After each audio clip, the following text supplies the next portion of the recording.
is doubt. Well, when we got in this relationship, I gave up knitting for you, and you gave up your motorcycle. Do you know how much I loved knitting? So now this so-called compromise is now going what? It's going south. So when we talk about this idea of being right, the other part is even look at resolving conflict. And what I is compromise. We are looking for collaboration. Let's build a third thing together. You have a thing, I have a thing. Let's take what we have and let's build a third thing together. Right? So one of my favorite episodes of Star Trek Next Generation, so I like Star Trek Next Generation, was, and I have to find actually the real name for it, but I call it the chorus, right? So there were these two warring factions, and they just could not get along. Um, this galactic translator uh, uh, uh, peacemaker dude, right?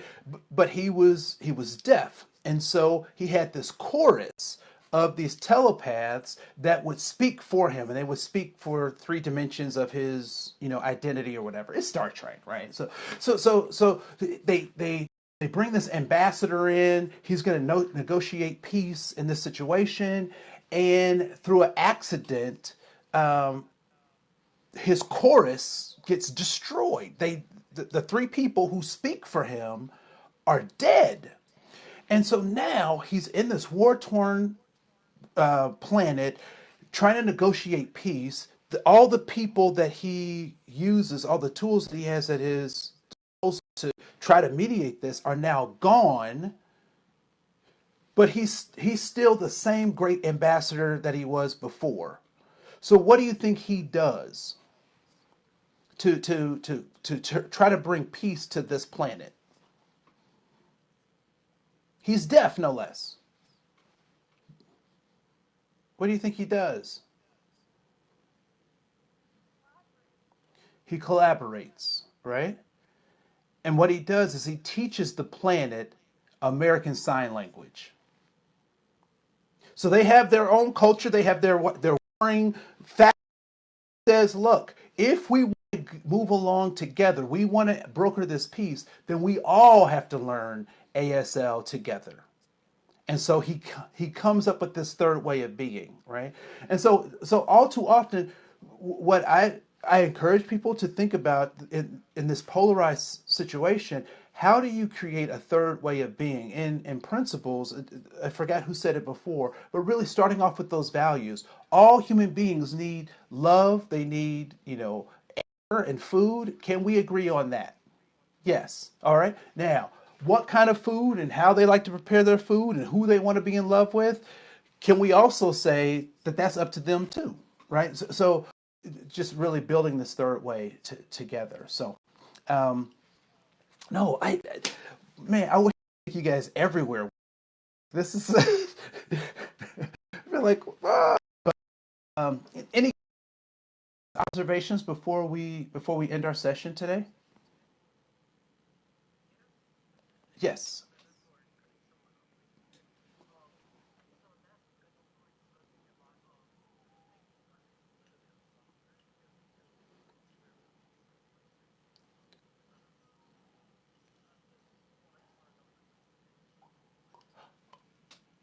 Yeah. Did we settle on longer Mondays? I wasn't sure what people's schedules were.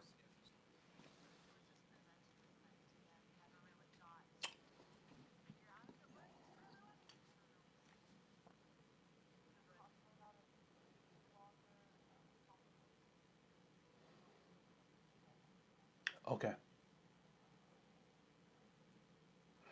All right. Then what I'll do, I did not prepare for today, but I will for our next gathering. All right. She's like, I need some things. So, yes. Yes.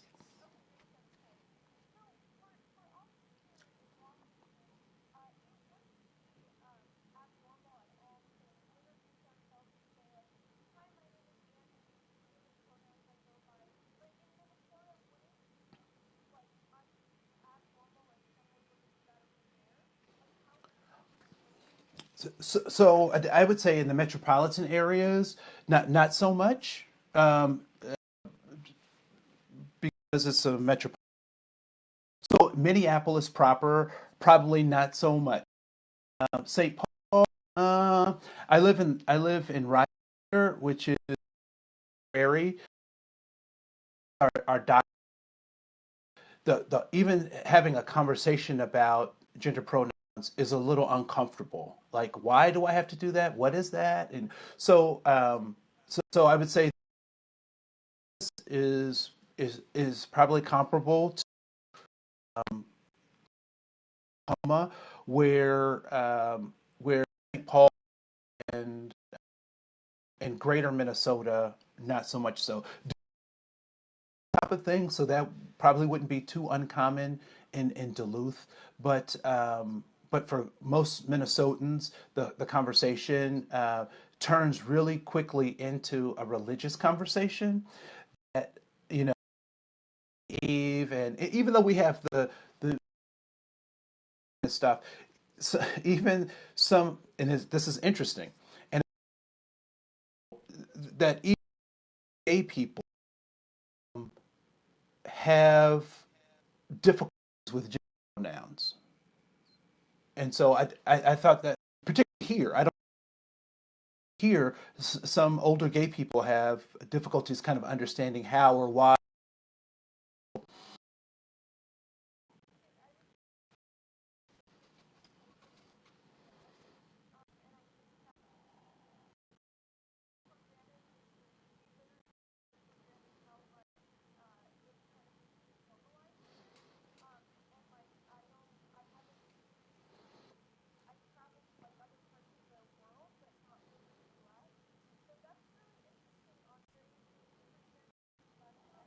You're so very welcome.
Yeah.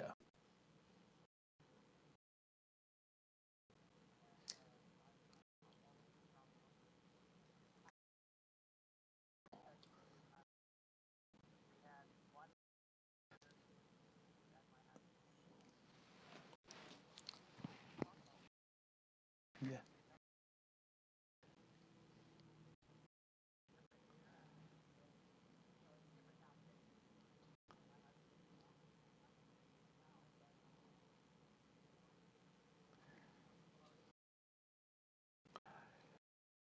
Not a youper.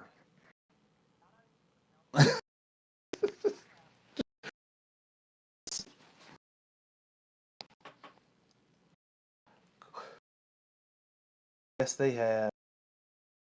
All right. Yes. Yeah. Yeah. No problem. This week. Thank you. All righty. Bye.